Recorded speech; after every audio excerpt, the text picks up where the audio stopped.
या सहकार कायद्याला किंवा सहकार खात्याला उजाळ देण्याचं काम केलं. मला चांगलं आठवतं की यापूर्वी देशाचे कृषी मंत्री आदरणीय पवारसाहेब यांच्याकडे कृषी खातं असताना सहकार खातं त्यावेळी त्यांच्याकडे होतं. त्याच्या अगोदर होतं, त्याच्या मंत्र्याकडे कदाचित असू शकतं.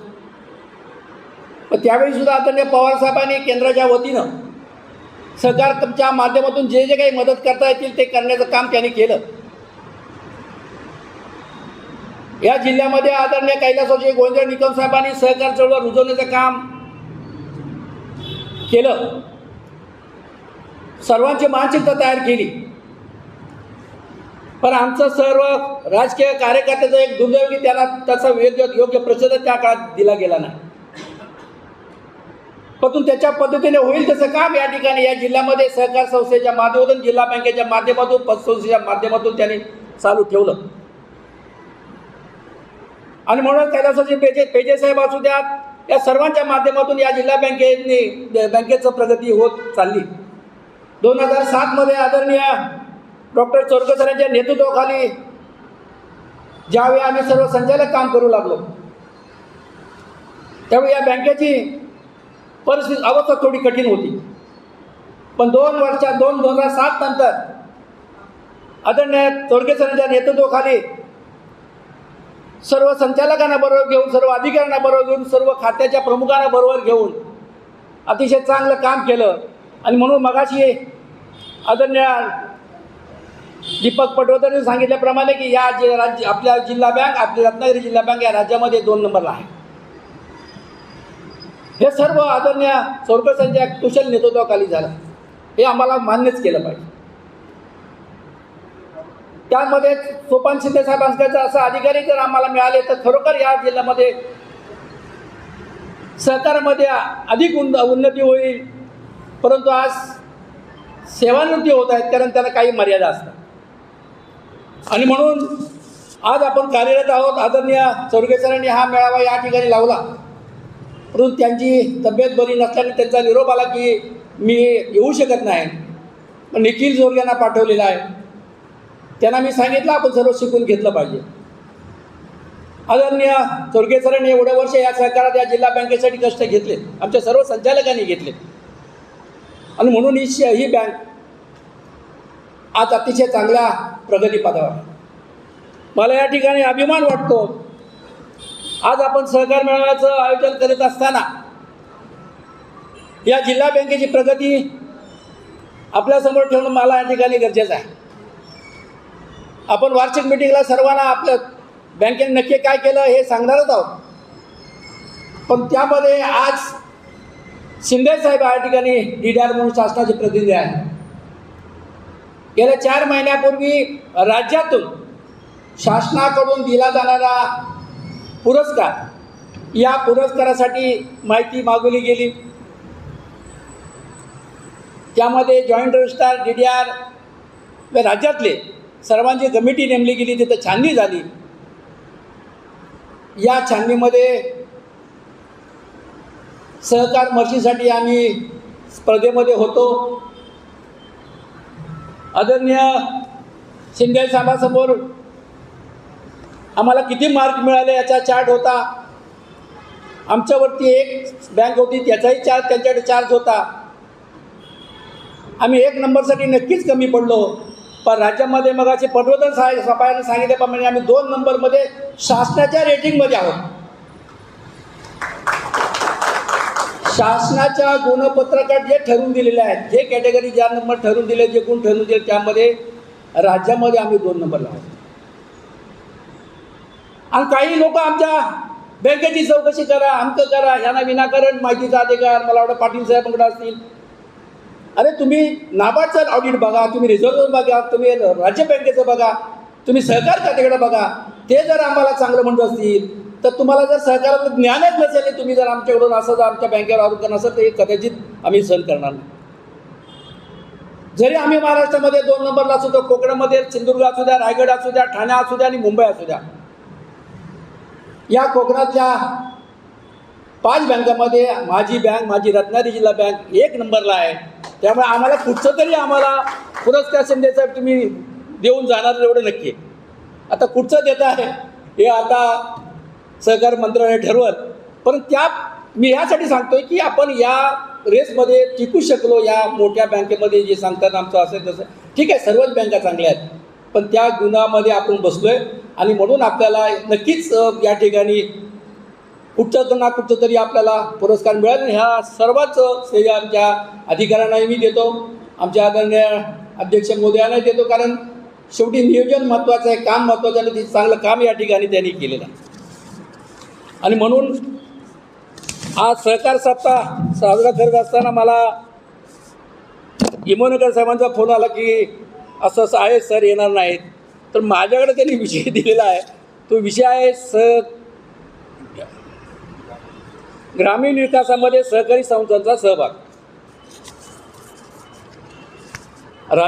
या जिल्ह्यामध्ये सहकारी संस्था कितपत कार्यरत आहेत मला माहीत नाही, ते शिंदे साहेबांना माहिती असतील. तर मगाशी ते बोलता बोलता बोलून गेले की शेतकरी आता शेतीकडून बाजूला जात आहे.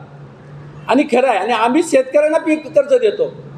या जिल्ह्यामध्ये पीक कर्जाशिवाय आम्ही दुसरं काही देत नाही आणि आंबा कर्ज देतो. तेच शेतीसाठी पूरक आहे. किंवा दुभती जनावरांसाठी देतो, शेळी मेंढीसाठी देतो. या व्यतिरिक्त आपण काय कर्ज देत नाही.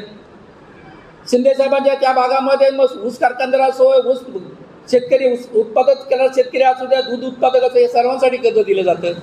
आणि त्यातल्या त्यात मगाची आमची एक मिटिंग झाली, त्यामध्ये मला आता समजलं सर्व अटीची आम्ही पूर्तता केली. फक्त 60 ते 70 लाखाचं कर्ज आम्ही शेतकऱ्यांना कमी करणे दिलं, असा पॉईंट राज्य बँकेच्या किंवा नाबार्डच्यानी काढला. त्यांनी समग्र उत्तर दिलं, कारण आमच्या एका सातबारावर अनेक नावं असतात आणि ते टायटल क्लिअर नसल्याकारणे आम्ही कर्ज देऊ शकत नाही. ही अडचण आमच्या जिल्ह्यातील शेतकऱ्यांची आहे. आणि यासाठी काहीतरी मार्ग सहकार खात्याने आणि जिल्हा बँकेच्या अध्यक्षाने आणि प्रशासनाने काढलं पाहिजे, कारण शेतकऱ्यांना हे कर्ज मिळालं पाहिजे. शेतकरी कर्जापासून वंचित राहणार नाही. म्हणून आता आपल्या जिल्ह्यामध्ये साधारण 350 शेती संस्था आहेत, पतसंस्था 271 आहेत, दूध संस्था 92 आहेत, शेळीमेंढी 82 आहेत. एकूण पतसंस्था मगाशी सांगितले म्हणजे 3300 पतसंस्था आहेत. आणि ह्या पतसंस्था असताना काही संस्थांचे रजिस्ट्रेशन रद्द करा म्हणून गेल्या 5 वर्षामध्ये शासनाने GR काढला. संस्था चालकाने संस्था काढली, आमच्या एकाने मंत्र्यांनी फतवा काढला, ह्या संस्था बंद करा, झाल्या बंद. या कोकणामध्ये कोकणचं नक्की कोकणामध्ये काय आहे, काय चाललं आहे, सहकार किती रुजला आहे, याचं माहिती घेऊन संबंधितांनी जर हे केलं असतं तर आमच्या या संस्था बंद पडण्यामागे कारण काय हे समजून घेतलं असतं तर या बंद पडल्या नसत्या. आणि म्हणून ज्या चालू आहेत त्या चालू करण्यामागे आमचे सर्व सहकारी प्रयत्न करीत आहेत. आज केंद्र सरकारने आपला सहकार कायदा चालू केला, अंमलात आणल्यानंतर, सहकार मंत्रालय अंमलात आणल्यानंतर 5 वर्ष आज या ठिकाणी त्यांना होत आहेत. आणि म्हणून सहकार सप्ताहाचं आयोजन आपण या ठिकाणी करतो आहे. या कायद्यामागे या सहकार मंत्र्यांनी ज्यांचा उद्देश आहे, या सहकार मंत्र्यांचा सहकारी संस्थांना बळकटी देण्याचा उद्देश, विकास संस्थांमार्फत अनेक उद्योग व्यवसाय सुरू करण्याची मान्यता यांनी दिली. आणि म्हणून 151 व्यवसायाला सहकारी संस्थेमार्फत आपण कर्ज देऊ शकतो. अनेक वेगवेगळ्या पद्धतीने यांनी संस्था बळकटी करण्यासाठी आदरणीय अमित शहा साहेबांनी, राज्याचे देशाचे गृहमंत्री आहेत, त्यांनी हा कायदा केला आहे आणि यांनी धोरण आखलेलं आहे. मला त्याचा आनंद आहे की या महाराष्ट्रामध्ये त्यांनी संगणकीकरणासाठी शेती संस्था 1200 शेती संस्था घेतल्या. त्यामध्ये माझ्या रत्नागिरी जिल्ह्याच्या 287 शेती संस्था घेतल्या आणि त्या संगणकीकरणाचं काम पूर्ण केलेलं आहे. याचं सर्व श्रेय मला वाटतं सोपान शिंदे यांना दिलं पाहिजे, कारण कायमस्वरूपी त्यांनी माहिती किती झालं, मग आमच्या गिमोनकर्सांनी त्यांना त्रास द्यायचा, किती झालं, अजून हे कमी का, ते कमी का. म्हणजे सहकार खात्याने दिलेलं काम निकोपाने गोड बोलून कसं करून घ्यावं हे शिंदे साहेबांकडून समजून घ्यावं. त्यांना काम करून घ्यायचं आहे, रागवायचंही नाही आणि गोड बोलून काम करून घेण्याचं काम शिंदे साहेबांनी केलं. आणि म्हणूनच आम्ही 287 ज्या संस्था आहेत त्या संस्था आज संगणकीकरण करून आम्ही पूर्ण केलेलं आहे. त्यामुळे कमीत कमी 287 संस्थेमध्ये किंवा संस्थांची चौकशी तरी नक्की थांबेल. कारण संगणकीकरण काय असल्या कारणाने तुम्ही काहीच करू शकत नाही. बरं केलं तर काय, 5-25 रुपयाचं भत्ता बिल एखादा प्रवास खर्च एखादा सेक्रेटरी टाकतो, चेअरमन कधी टाकतच नाही, कारण तेवढं उत्पन्नच नाही. त्यामुळे या सहकार संस्थांमध्ये जे काही कार्यकर्ते आमचे आहेत, काम करणारे कार्यकर्ते आहेत, ते अतिशय प्रामाणिकपणे निस्वार्थीपणे काम करणारे कार्यकर्ते आहेत. आणि म्हणून सहकार चळवळीची प्रगती, आर्थिक प्रगती संकल्पना नसून ती सामाजिक बांधिलकी आहे. परस्पर विश्वास आणि सामूहिक विकास यांची मजबूत पायाभरणी ही आहे. आपल्या सहकार चळवळीला 100 104ला कायदा आला, आता 122 वर्ष त्याला झाले. आणि हा कायदा अंमलबजावणी करून आता सुधारित त्याला महत्त्व देऊन त्या कायद्यात सुधारणा करून आदरणीय शहासाहेबांनी आज 5 वर्षापासून अतिशय चांगलं काम या देशामध्ये सहकारी संस्था सहकार खात्यामध्ये करत आहेत. त्यातलाच भाग म्हणून आता आम्ही हे सर्व वरती बसलेले 20 वर्षे काढलेले आहेत. त्यांना नवीन कायदा केलेला आहे. आणि 10 वर्षामध्ये सहकारामध्ये तुम्ही काम केल्यानंतर निवृत्त व्हायचं आहे, तुम्हाला उभं राहताना हा एक कायदा आमच्या दृष्टीने चांगला कायदा शहासाहेबांनी केलेला आहे. म्हणजे दुसऱ्याला संधी या ठिकाणी मिळेल. असे वेगवेगळे कायदे या ठिकाणी त्यांनी काढलेले आहेत. खरं म्हटलं तर 365 विकास संस्था कार्यरत असून त्यामध्ये 329 संस्था कर्ज घेणाऱ्या आहेत, 15 संस्था अनिष्ट तफावतीमध्ये आहेत. आता ह्या सर्व बाहेर करण्यासाठी आमच्या जिल्हा बँकेचे धोरण आहे की 50% जे आम्ही भरतो 50% बँकेने आपल्या सोसायटीने भरायचं आणि त्यातून ती संस्था बाहेर काढायची. हे सर्व काम आम्ही या ठिकाणी करतो आहे. प्राथमिक शेती संस्थांसाठी जे काम करणारे सचिव आहेत त्यांनाही आम्ही मानधन बँकेकडून देतो आहे. आणि हे सर्व करत असताना केवळ या जिल्ह्यामध्ये सहकार उभा राहावा या दृष्टीनेच आपण या ठिकाणी आदरणीय चोरगे सरांच्या नेतृत्वाखाली आम्ही सर्वजण काम करतो आहे. बँकेचे जे धोरण आहेत, कर्जविषयक धोरण आहेत, ते मगाशी आमच्या गिमनवेकर साहेबांनी आपल्याला सांगितलेलं आहे. दीपक तटोदर साहेबांनी सहकाराचं महत्त्व आपल्याला सांगितलं आहे. सहकारातल्या कायद्याच्या तरतुदीसुद्धा सोपान सिद्धे साहेबांनी आपल्याला या ठिकाणी सांगितलेल्या आहेत. आणि म्हणून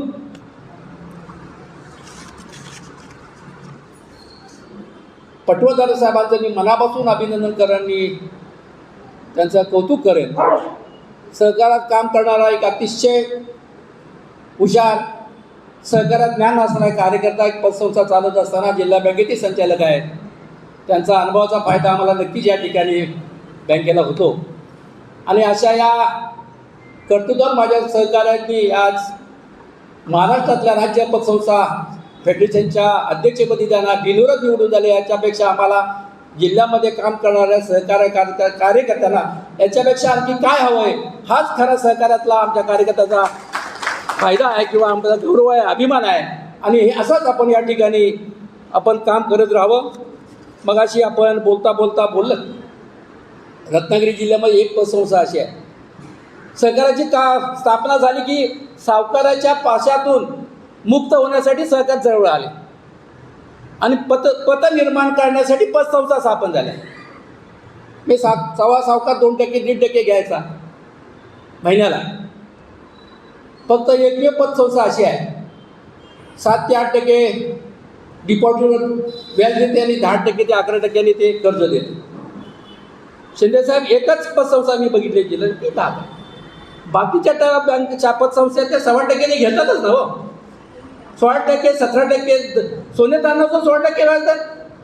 यासाठी सहकार खात्याने याच्यावर काय केलं पाहिजे, याच्यावर काय बंधन आहे की नाही सांगा. आता आम्ही बघा, आम्ही 7.5%, 5.5% ठेवी घेतोय, आम्ही 0% कर्ज देतोय, 2% देतोय, 4% देतोय, 9% देतोय, 10% देतोय, तरीसुद्धा आम्ही नफ्यात आहोत.